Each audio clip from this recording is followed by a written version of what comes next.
Beaucoup de managers que nous rencontrons nous posent la question, mais comment faire pour que nos collaborateurs soient engagés, se sentent engagés dans leur mission?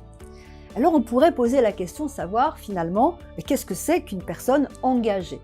Et c'est vrai qu'une personne engagée, elle est pleinement engagée, pas à moitié, pas au tiers.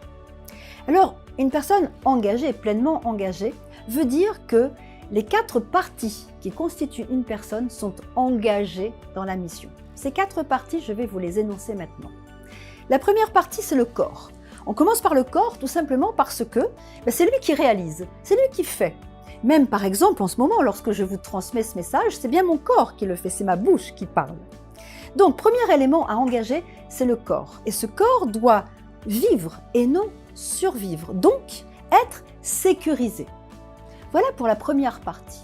La deuxième partie de la personne qu'il faudra engager, c'est le cœur. Le cœur veut dire qu'une personne engagée aime ce qu'elle fait. Et elle va évoluer, elle va réaliser dans un environnement, donc un environnement relationnel avec ses collaborateurs qui doit être favorable. Le troisième élément, c'est le mental, c'est-à-dire que là, c'est l'élément dont on s'occupe le plus dans les entreprises. Le mental veut dire que je dois pouvoir évoluer dans quelque chose que je sais faire, dans des procédures, je dois pouvoir grandir, je dois pouvoir me former par exemple.